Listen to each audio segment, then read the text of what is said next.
Today, I'm going to show you how to make a calzone half the size of a 14-inch pizza. It can easily feed 2 to 4 people, so stick around because this incredible recipe is up next. First thing you want to do is add some olive oil to a small ramekin, followed by some Italian seasoning, some chopped garlic, and a pinch of kosher salt and pepper. Then just stir these ingredients together and let it marinate. We also need an egg wash, so we're going to scramble 1 egg. Now we'll just throw down some flour and get ready for our dough.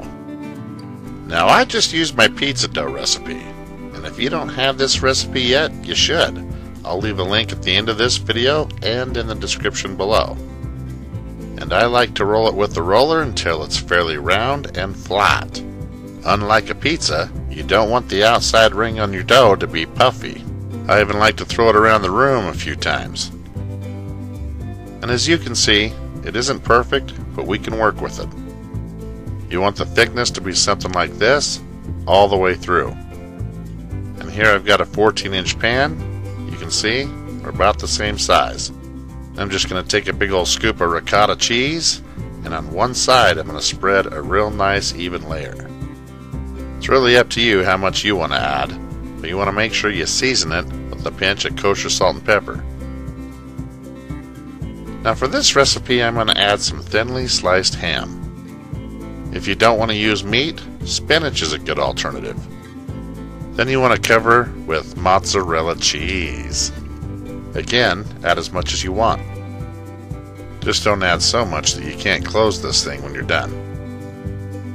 Now once again, very important, pinch of salt and pepper. I also like to shake in a little bit of Italian seasoning. And to make sure the edge will stick when we fold the flap over, I put down a little bit of egg wash around the edge.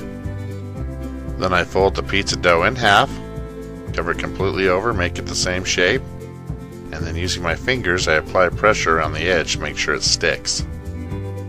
Now typically that can be enough, but if you want to get fancy with it, you can roll the edges as well. Or you could press the edges with a fork like you would a pie crust. Then I like to put some slits right on the top using my pizza cutter. You can use just a knife if you've got one. Now brush the egg wash over the top of the entire calzone. Again, a pinch of kosher salt and pepper over the top. You can even add some sesame seeds if you'd like. I always spray my pan with some non-stick spray.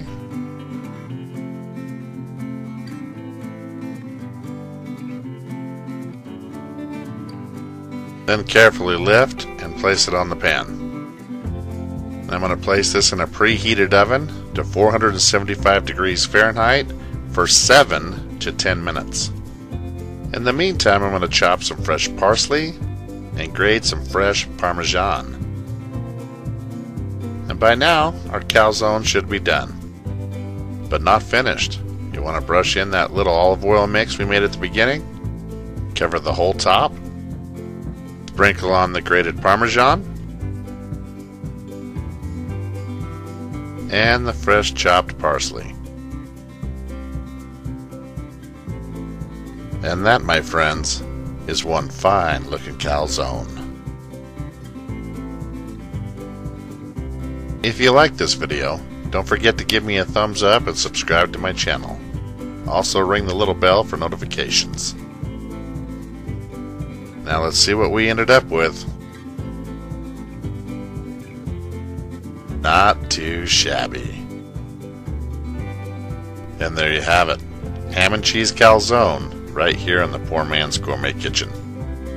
Thank you for watching, and be sure to stop by PoorMansGourmetKitchen.com for more recipes and exact ingredients.